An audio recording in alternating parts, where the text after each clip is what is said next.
क्या है तहखाने के अंदर बनी गुप्त गंगा का रहस्य? क्या है पानी के इस अद्भुत स्रोत की कहानी? क्या पानी की ये धारा भी हिमालय से उतरी गंगा की तरह पवित्र है? पानी का ये कुंड त्रेता युग से अब तक सूखा क्यों नहीं? ऐसे कई सवालों के जवाब ढूंढने के लिए बीइंग घुमक्कड़ की टीम मुरैना पहुंची। मुरैना के एती पर्वत पर कदम कदम में कई चमत्कार देखने को मिल जाते हैं। इन्हीं में से एक है ये दिव्य कुंड, जिसे गुप्त गंगा के नाम से भी जाना जाता है। कहते हैं जितने पुराने एती पर्वत पर शनिदेव की स्वयंभू मूर्ति है, जितने पुराने पौड़े सरकार है, उतना ही पुराना ये कुंड, जिसमें चमत्कारी शक्तियां हैं। इसके स्पर्श मात्र से मनुष्य का कल्याण हो जाता है। ऐसा दावा किया जाता है कि त्रेता युग से ये पानी यूं ही इस पहाड़ पर निरंतर निकल रहा है। सोचिए, तब भी जब 45 डिग्री से ऊपर प्रचंड गर्मी पड़ती है, मई जून के मौसम में जब आसपास के इलाकों में मौजूद हैंडपंप भी सूख जाते हैं, तब भी ये जलधारा निरंतर बहती रहती है।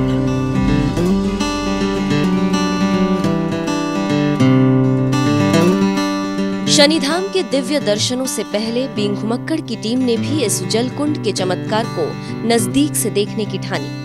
पता चला इस कुंड को देखने के लिए एक तहखाने से होकर गुजरना होगा।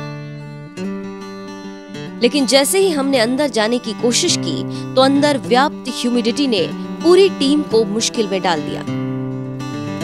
साथ ही अंदर पसरी खामोशी ने भी सोचने पर मजबूर कर दिया।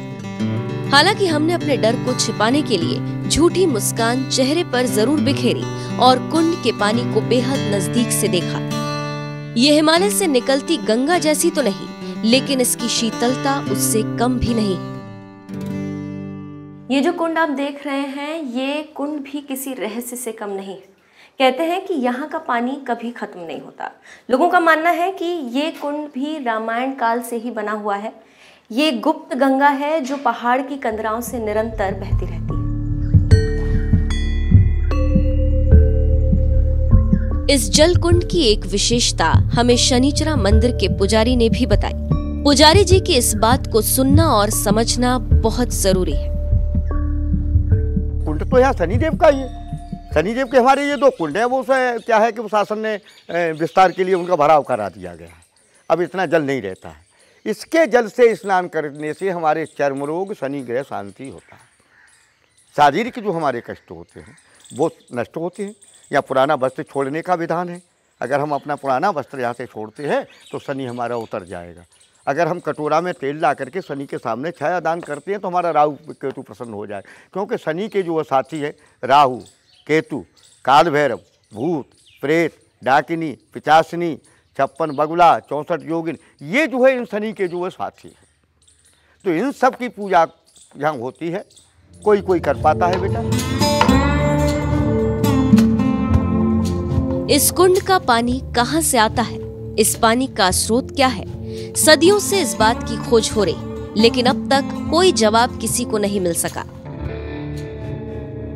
हालांकि इस कुंड के उद्गम को लेकर एक कथा जरूर प्रचलित है। कहा जाता है जब शनिदेव को हनुमान जी ने इस निर्जन पर्वत पर फेंका तो उन्होंने ही बजरंगबली से पानी की व्यवस्था करने के लिए भी कहा।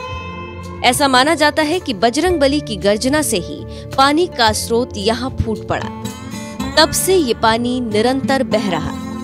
एती पर्वत पर ऐसी कई जलधाराएं और भी हैं। हालांकि कुछ तो प्रचंड गर्मी के वक्त सूख जाती हैं, लेकिन गुप्त गंगा लोगों की प्यास बुझाती रहती है। ये बड़ा भयंकर जंगल हुआ करता था, मेरे देखते ही हुआ करता था। मैंने यहाँ 74 तक शेर देखे थे बेटे। 74 में यहाँ जो एक महात्मा जी रहते थे, जो मेरे भी मैं उन्हीं के सानिध्य में रहा, बाबा भीकमदास जी। तो वो जैसे बेटा हम और आप बैठे ऐसे शेर जो है पानी पीने के लिए आते थे। ये रोड पहले नहीं था। ये रोड जिससे आप ही आए, ये रोड नहीं था पहले। इसलिए कंदरा में से आते थे। वो जो सामने की जो कंदरा है, यहाँ से मितावली प्योर 3 किलोमीटर है। यानी 2 मील की दूरी पे यहाँ से मितावली 2 मील की दूरी पे यहाँ से वटेश्वर है, 3 मील की दूरी पे यहाँ से नरेश्वर है। जहाँ वो नरेश्वर वो जगह जहाँ रावण ने तपस्या करके और अपने सर काट के जो हवन किया था और शिव जी से वरदान लिया था। ये पूरा का पूरा हमारा तांत्रिक क्षेत्र है। तांत्रिक क्षेत्र होने की ही तिलस्मी वजह है या कुदरत का कमाल, जो भी है, मुरैना का एती पर्वत अपने आप में हैरान करने वाला स्थान है। अगर मुरैना के शनि धाम की यात्रा करने का सौभाग्य कभी आपको मिले तो गुप्त गंगा की जलधारा को देखना न भूलें।